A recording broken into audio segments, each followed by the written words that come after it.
It sounds like the plot of a crazy monster movie, like Jaws or The Edge, but the incredible story of the cocaine bear is unbelievably true. The cocaine bear has been idolised in a small southern area in Knoxville, Tennessee. So what is the story behind the myth, the legend of this insane story that could only have come out of the 1980s? We go back to September the 11th, 1985. In the cinemas, Back to the Future, The Beverly Hills Cop, Rambo returned in First Blood Part 2, Madonna starred in Desperately Seeking Susan, and anyone who gets stuck in town in the early hours trying to get home will know the nightmare in the film After Hours. In the charts was Wham with Careless Whisper, Tears for Fears with Everybody Wants to Rule the World, and Madonna Was Crazy for You. The best-selling album was Dire Straits' Brothers in Arms, and Nintendo booted Atari off the best-selling console spot.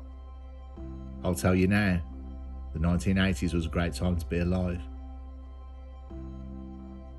Anyway, it was the boom of the 1980s, and after the bleak ending of the 1970s, the 80s held hope and a future.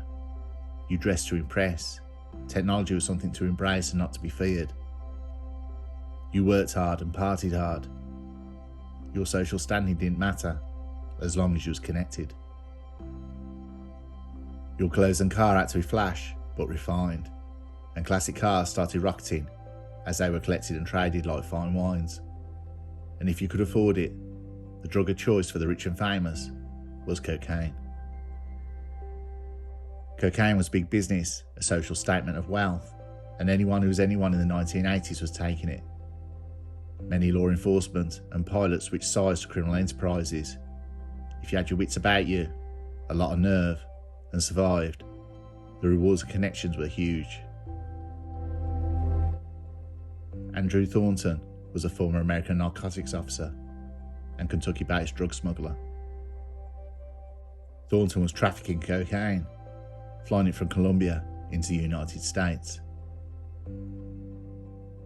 After dropping off a shipment in Blairsville, Georgia, Thornton departed in an autopiloted Cessna 405 Titan. En route, the plane started experiencing engine trouble. He needed to make the plane lighter, so he started throwing out the cargo. Thornton dropped the cargo, 40 bags of cocaine, into the wilderness, before abandoning the plane above Knoxville, Tennessee. Thornton's body was found in a Tennessee backyard. He was wearing night vision goggles and a bulletproof vest. He had $4.5 grand in cash on him and a duffel bag of cocaine. He had 2 guns and the keys to the plane that had crashed into the mountains of North Carolina, several hours away. Investigators spent months looking for Thornton's stash of drugs, but were beaten to it by a bear in the northern Georgia mountains. The black bear is believed to have eaten around 75 pounds of cocaine before he OD'd and died.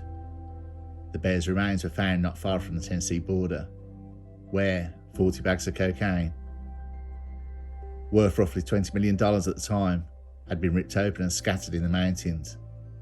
The bear had consumed several $1 million worth of cocaine. His stomach was literally packed to the brim. There isn't a mammal on the planet that could survive that. The medical coroner who performed the examination on the bear stated, cerebral hemorrhaging, respiratory failure, hypothermia, renal failure, heart failure, stroke, you name it, that bear had it. The black bear, who weighed around 175 pounds, had been dead for around a month by the time investigators found him.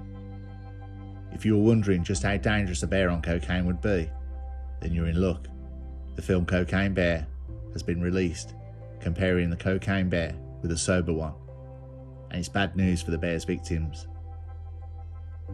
While a regular bear can smell things up to a mile away, climb at speed of 4 feet per second, and has a top speed of 30 miles an hour, a cocaine bear can apparently smell everything, can climb at a speed of up to 100 feet per second, and has a top speed of up to 75 miles an hour.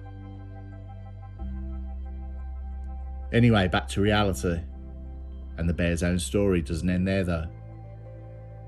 Dr. Alonzo did not want to waste the body of the bear, so he had it taxidermied and gave it to the Chattahoochee River National Recreation Centre. However, the bear was lost, and it emerged again in a pawn shop. Country singer Waylon Jennings, you know, the singer from the intro of the Dukes of Hazzard, bought it. And eventually, it made its way to the Kentucky for Kentucky Fun Mall in Lexington, where it remains to this day.